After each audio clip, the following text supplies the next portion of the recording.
Ato 1. A música parou de tocar durante alguns segundos que pareceram intermináveis e todos os olhares se desviaram do centro da pista para a porta do salão, onde Cristina Nogueira acabara de entrar vestida inteiramente de branco. Beatriz Andrade, ainda de mão dada com Miguel no meio do primeiro baile, sentiu o corpo enrijecer, incapaz de compreender de imediato o que via. O vestido de Cristina não era simplesmente claro ou elegante, mas branco longo com um véu curto preso ao cabelo praticamente idêntico em estrutura ao que a própria Beatriz vestia. O salão, momentos antes preenchido por conversas e brindes, mergulhou num silêncio desconfortável que ninguém parecia saber como quebrar.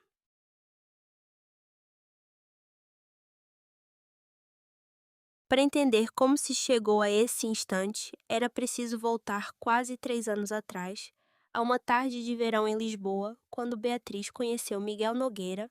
numa feira de arquitetura e design, onde ambos representavam empresas diferentes. Ela trabalhava havia 5 anos como responsável de marketing numa agência de comunicação no Chiado, e ela geria, havia mais tempo ainda, uma pequena empresa de arquitetura de interiores, fundada em conjunto com um sócio. O encontro fora natural quase imediato, e em poucos meses transformara-se numa relação que os pais de Beatriz acompanhavam com entusiasmo sincero. Do lado da família de Miguel, porém, as coisas nunca tinham sido tão simples. Cristina, a irmã mais velha, cerca de 4 anos acima dele, com pouco mais de 34 anos à data do casamento, mantinha desde o início uma distância que Beatriz sentia, mas não sabia explicar uma frieza educada que se manifestava em comentários breves e olhares que pareciam avaliar mais do que cumprimentar. Nos primeiros jantares de família, em Cascais, onde os Nogueira tinham uma casa próxima da mãe Cristina, raramente permanecia mais do que o tempo estritamente necessário, inventando compromissos de trabalho. Miguel evitava falar sobre a irmã com profundidade, respondendo às perguntas de Beatriz, com frases curtas sobre o feitio complicado dela, sem nunca explicar a origem real daquela complicação. Dona Isabel, a mãe de Miguel, também adotava uma postura semelhante, mudando de assunto sempre que a conversa se aproximava demasiado da vida pessoal de Cristina, um comportamento que Beatriz, respeitosa com os limites da família do namorado, escolhera não forçar ao longo dos primeiros anos de relação, embora a curiosidade nunca a tivesse abandonado por completo. Houve ao longo desse tempo pequenos episódios que hoje ganhavam outro peso na memória de Beatriz. Lembrava-se de um aniversário de Miguel, cerca de 2 anos antes, em que Cristina comentara com um sorriso que não chegava aos olhos que certas pessoas apareciam e desapareciam da vida dos outros com uma facilidade impressionante. Uma frase que na altura pareceu apenas amarga, mas que ninguém na mesa se dispôs a esclarecer. Miguel limitara-se a mudar de assunto e Beatriz seguira o exemplo, evitando qualquer confronto que pudesse gerar mais tensão numa noite que devia ser simples. Lembrava-se também de um domingo em casa de Dona Isabel, quando uma prima distante mencionara sem qualquer malícia aparente o nome de um antigo colega de faculdade de Cristina, e o silêncio que se seguiu fora tão abrupto que Beatriz percebeu, mesmo sem entender, o motivo que tinha tocado, sem querer, numa zona proibida. Cristina saíra da sala pouco depois, alegando uma dor de cabeça súbita, e Dona Isabel mudara de assunto, com uma pressa que traía mais do que qualquer palavra explicaria naquele momento. Quando Miguel pediu Beatriz em casamento numa viagem de fim de semana, a Óbidos Cristina foi das primeiras a saber através da mãe, mas demorou quase 2 semanas a enviar uma mensagem de felicitações breve e formal,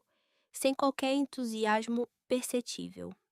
Beatriz notou o atraso, comentou brevemente com Miguel, mas aceitou a explicação vaga de que a irmã precisava de tempo para se habituar às Os meses de preparação do casamento decorreram sem grandes sobressaltos, ainda que Cristina se mantivesse discreta participando o mínimo possível nas decisões, recusando sugestões de vestido de dama de honor sob pretexto de gostos diferentes e comparecendo às provas de bolo e escolha de flores apenas quando a presença se tornava socialmente impossível de evitar. Dona Isabel, nessas ocasiões, adotava sempre uma postura protetora em relação à filha, desviando comentários que pudessem soar como críticas e insistindo baixinho para que Beatriz não desse grande importância ao comportamento. Na noite anterior ao casamento, durante o jantar tradicional, que reunia as duas famílias, num restaurante perto do terreiro do Paço Cristina, esteve presente mais silenciosa do que habitualmente, observando a mesa com uma expressão que Beatriz não conseguiu decifrar por completo. Em determinado momento, quando os brindes começaram, Cristina ergueu o copo com os demais, mas o seu olhar permaneceu fixo em Miguel por mais tempo do que pareceria natural, um detalhe que Beatriz notou sem conseguir atribuir-lhe qualquer significado. A manhã do casamento chegou com um céu claro sobre Lisboa, e Beatriz, rodeada pela mãe e pelas amigas mais próximas, vestiu-se num quarto de hotel com vista para o Rio Tejo, sentindo aquela mistura conhecida de nervosismo e felicidade, que tantas vezes tinha imaginado ao longo dos últimos meses. A cerimônia, realizada numa quinta nos arredores de Sintra, rodeada de jardins, bem cuidados, decorreu sem qualquer incidente. E foi já durante a recepção no salão preparado para o jantar e o baile que a atmosfera festiva começou a preencher-se de música, conversas animadas e brindes sucessivos entre os convidados. Foi precisamente nesse ambiente. Ato 2.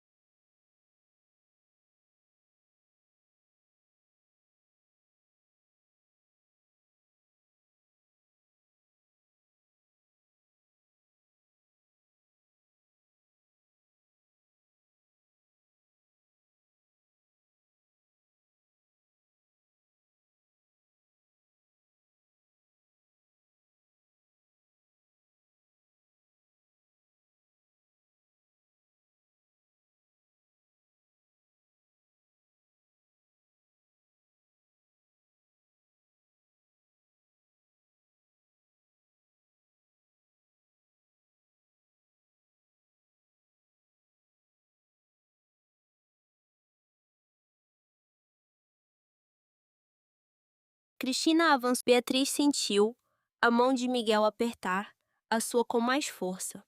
mas quando se voltou para ele à espera de qualquer explicação, encontrou apenas um rosto pálido e uma expressão que misturava choque e algo semelhante à exaustão antiga, como se aquele momento fosse a confirmação de um medo que ele carregava havia muito tempo. Não disse nada de imediato. Ficou parado, os olhos fixos na irmã, incapaz de encontrar as palavras certas para uma situação que evidentemente nunca tinha imaginado enfrentar num dia como aquele.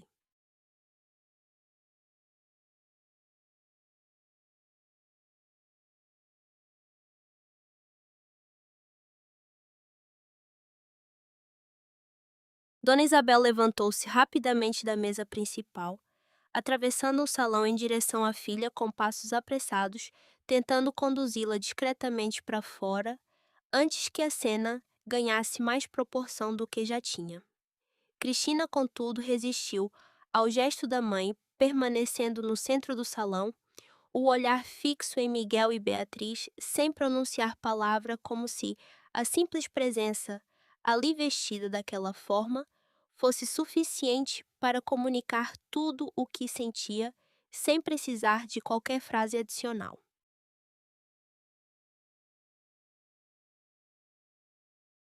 Beatriz, ainda incapaz de processar completamente a cena, puxou Miguel pelo braço, afastando-o discretamente para um canto do salão, junto a uma das portas que davam para o jardim exterior. Exigiu, com a voz embargada, mas firme, que ele lhe explicasse imediatamente o que estava a lhe acontecer, porque a irmã dele tinha aparecido vestida de noiva no meio do casamento deles, e por que razão ele parecia mais assustado do que zangado perante aquela cena. Miguel gaguejou uma resposta incompleta, repetindo a Dona Isabel, com o rosto marcado por uma angústia antiga, pediu a Beatriz alguns minutos a sós com o filho, prometendo explicações assim que possível. Mas Beatriz, sentindo que já tinha esperado tempo suficiente por respostas evasivas ao longo de quase 3 anos de relação, recusou-se a sair dali, sem perceber ainda que parcialmente o que se estava a passar. Foi então que Dona Isabel, com os olhos marejados, começou a falar, escolhendo as palavras com cuidado, evitando entrar em detalhes que não lhe cabia revelar por completo, mas explicou que a filha tinha estado noiva havia quase 10 anos. Ainda, antes de completar 25 anos de um homem que conhecera na universidade,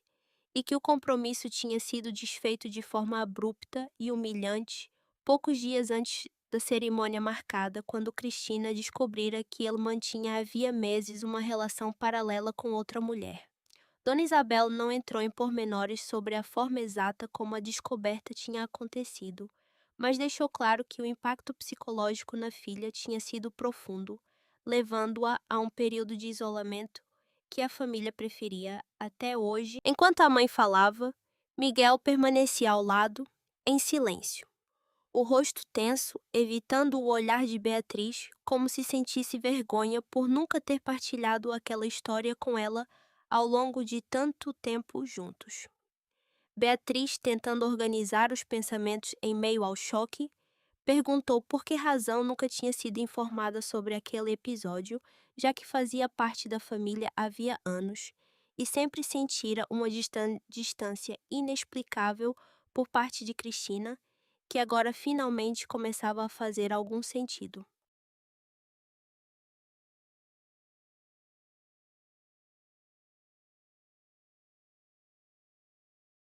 Dona Isabel admitiu com a voz embargada que a família tinha desenvolvido, ao longo dos anos, o hábito de proteger Cristina de qualquer situação que pudesse reabrir aquela ferida antiga, evitando mencionar casamentos noivados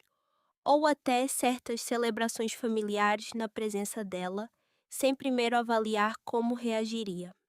Contou ainda num sussurro mais confidencial que nos primeiros anos depois da ruptura Cristina tinha evitado quase por completo qualquer cerimônia deste gênero, e que a decisão de comparecer ao casamento de Miguel já tinha sido só por si um esforço enorme que ninguém na família soubera até aquela noite se seria suficiente. Miguel, interrompendo finalmente o silêncio, confirmou que sempre soubera que aquele dia representava um risco, mas que nunca imaginara que a irmã fosse tão longe a ponto de aparecer vestida daquela forma, um gesto que, segundo ele, ultrapassava tudo o que já tinha visto ao longo dos anos em que acompanhara de perto o sofrimento silencioso dela. Acrescentou que nas semanas anteriores ao casamento tinha notado Cristina mais fechada do que habitualmente, recusando convites para ajudar nos preparativos, mas que preferira não insistir, temendo precisamente reabrir uma. Beatriz, ainda processando a informação, olhou de relance para o salão onde Cristina continuava parada, agora rodeada por alguns familiares que tentavam sem sucesso convencê-la a sair discretamente. A mistura de emoções, que sentia raiva pela forma como a noite tinha sido interrompida, mas também uma pontada inesperada de compaixão, ao perceber a origem daquele comportamento, deixou-a momentaneamente sem saber como reagir, suspensa entre o desejo de proteger o próprio casamento e a compreensão crescente de que a cena diante dela não era no fundo sobre ela própria.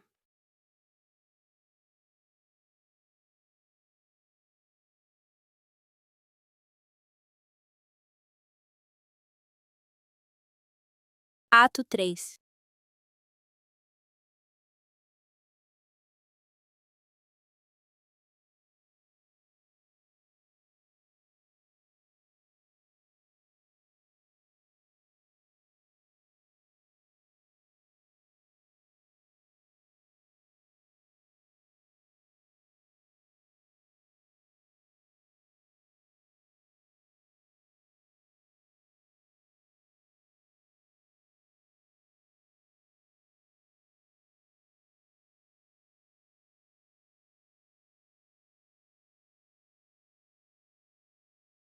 Miguel, respirando fundo, afastou-se ligeiramente da mãe e caminhou de volta para o centro do salão, aproximando-se da irmã, sob o olhar de todos os convidados que ainda aguardavam, em silêncio tenso, algum desfecho para aquela cena. Parou diante de Cristina e, pela primeira vez naquela noite, falou em voz alta o suficiente para que boa parte da sala pudesse ouvir, dizendo que já não fazia sentido continuar a proteger um segredo que, no fundo, nunca tinha sido motivo de vergonha para ninguém. Contou então, Miguel admitiu com a voz embargada que devia ter contado tudo aquilo a Beatriz, muito antes, mas que o silêncio se tornara ao longo dos anos uma espécie de proteção automática, tanto para poupar a irmã de julgamentos alheios, como para evitar reviver ele próprio a angústia de ter visto Cristina naquele estado de sofrimento profundo. Reconheceu que essa escolha tinha sido um erro e que talvez, se tivesse sido mais transparente desde o início, aquele momento na recessão,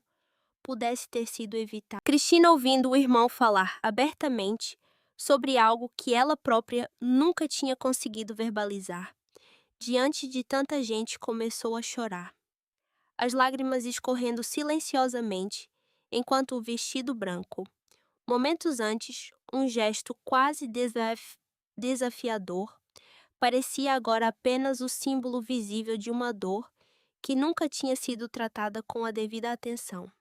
Baixou a cabeça, murmurando um pedido de desculpa dirigido a Beatriz,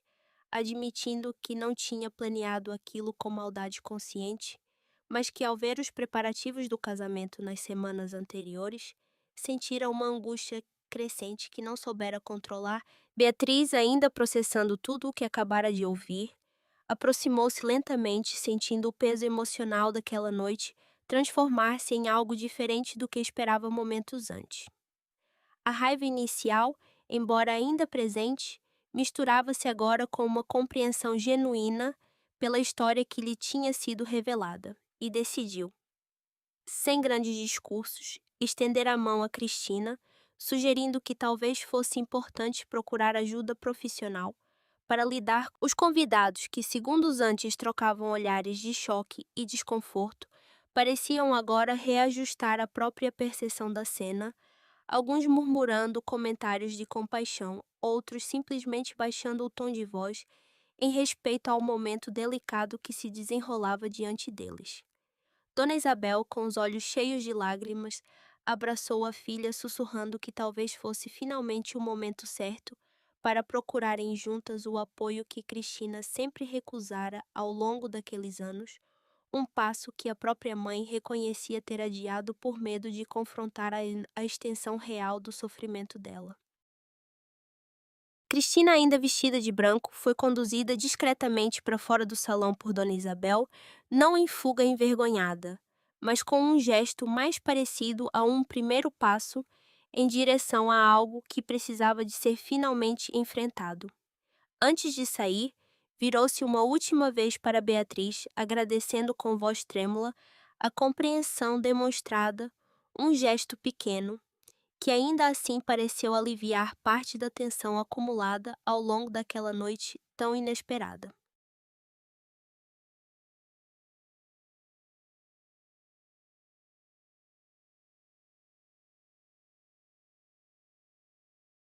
Miguel, sozinho, com Beatriz, junto à porta do jardim, pediu desculpa novamente, desta vez, com mais calma, reconhecendo que o silêncio mantido durante anos tinha sido no fundo uma tentativa falha de proteger todos os envolvidos, mas que apenas tinha adiado um confronto que mais cedo ou mais tarde precisava de acontecer. Beatriz, ainda processando as emoções daquela noite, respondeu que compreendia as intenções dele, mas que esperava dali em diante mais sinceridade entre os dois, especialmente sobre assuntos que envolvessem tanto a família quanto o próprio. A festa, depois de uma pausa desconfortável, retomou lentamente o seu curso, com a música a voltar a tocar e os convidados a reencontrarem aos poucos o clima festivo que a chegada de Cristina tinha interrompido. Beatriz e Miguel voltaram à pista de dança, desta vez, em silêncio, mais reflexivo do que animado, mas com uma sensação renovada de proximidade fortalecida, não pela ausência de problemas, mas pela disposição de enfrentá-los abertamente dali em diante.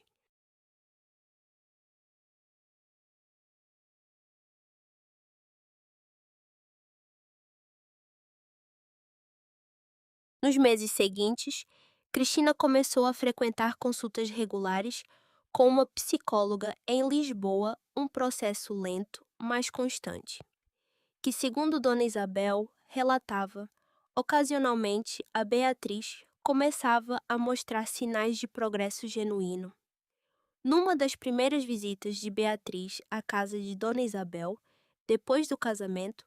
Cristina, ainda um pouco reservada, mas visivelmente mais leve, agradeceu-lhe novamente pela forma como tinha reagido naquela noite, admitindo que esperava hostilidade e encontrara em vez disso um gesto de compreensão que não sabia se merecia.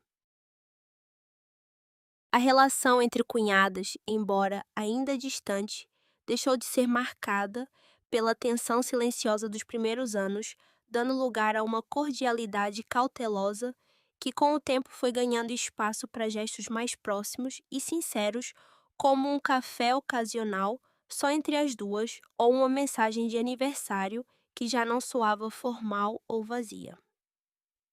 Beatriz, refletindo sobre aquela noite, meses depois compreendeu que o episódio, por mais perturbador que tivesse sido no momento, acabara por revelar algo mais profundo sobre a própria família em que tinha entrado.